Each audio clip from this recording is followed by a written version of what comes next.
On vient de renvoyer. Bonjour. Vous venez de sortir du procès Malik sans frontières opposant contre le troisième mandat d'Alpha Condé. Pour le moment, qu'est-ce qu'on peut retenir? L'affaire est reportée à 8 ans. Oui, ce qu'on peut retenir, c'est qu'il y a eu le débat, effectivement, et à l'issue du débat, nous, on s'apprêtait vraiment à plaider, mon confrère et moi, on s'apprêtait vraiment à plaider, on était fin prêts à faire notre plaidoirie, mais le tribunal a décidé souverainement de renvoyer l'affaire à Vitenne pour réquisition et plaidoirie, donc le 25 de ce mois. Donc, vous vous rendrez compte que le tribunal est souverain quand même.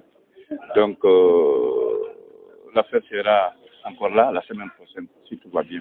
On a vu que est en train de s'excuser devant les juges par rapport à tout ce qu'il a eu à faire. Qu'est-ce que cela représente à vous? Cette méthode de défense? Oui, mais c'est une manière de défense qui est tout à fait normale. Vous savez, on ne peut pas être plus réaliste que la loi. Si lui-même, consciencieusement, il se rend compte que dans ce qu'il a dit ou fait, il y a eu des écarts ou des anomalies, et c'est humain qu'ils le disent.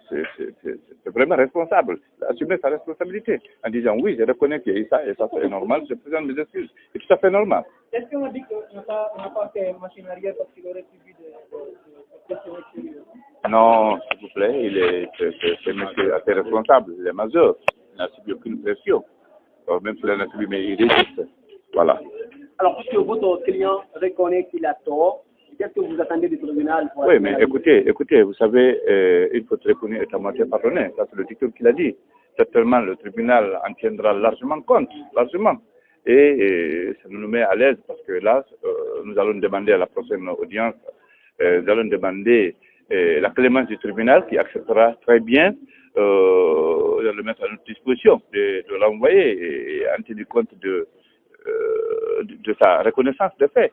C'est ça. Alors, mettre dans ce chef d'accusation, vous avez une forêt de chef d'accusation. Est-ce que vous pensez réellement que dans Naturellement. Le tribunal n'est pas seulement répressif, le tribunal est aussi humain. Et le tribunal, je suis convaincu, tiendra compte de l'abus qu'il a fait. Donc, le tribunal est aussi humain, pas seulement répressif. Hein? Appelez-nous, Malik est poursuivi pour toi. Bon.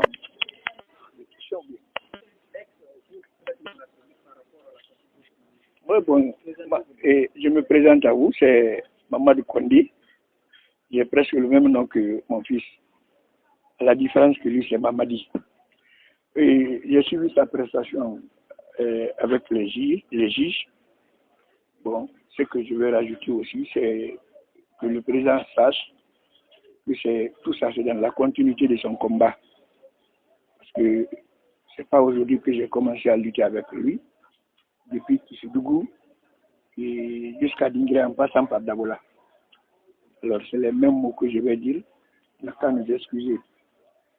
Et il n'a qu'à prendre du recul par rapport à tout ça.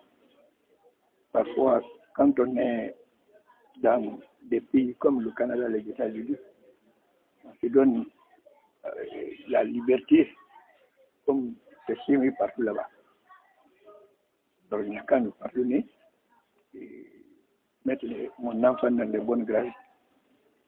C'est ce que je peux dire par rapport à... Qu'est-ce que vous conseillez? Non, bon, les conseils, ça ira, parce que cette fois-ci, je ne veux pas laisser le Canada sans donner des conseils. En réalité, depuis 2016, il a cessé de nous fréquenter. Et les gens ne vont pas comprendre. Depuis 2016, il a changé même son numéro de téléphone. Même son nom, Madik. Je ne suis pas habitué. Moi, son nom par lequel j'ai l'habitude de l'appeler, c'est Dieu. C'est le nom de mon beau-père, le nom de son père, Mamadi. Mais j'ai été surpris ici, c'est Madik. Mais les gens ne vont pas comprendre parce que moi, je suis jusqu'à Dingrei. L'iPhone, je ne l'utilise presque pas. Donc, je vais le conseiller et Inch'Allah, il ne va plus refaire des bêtises. La politique, oui, mais mon frère, aller jusqu'à l'extrémité, ce n'est pas indiqué.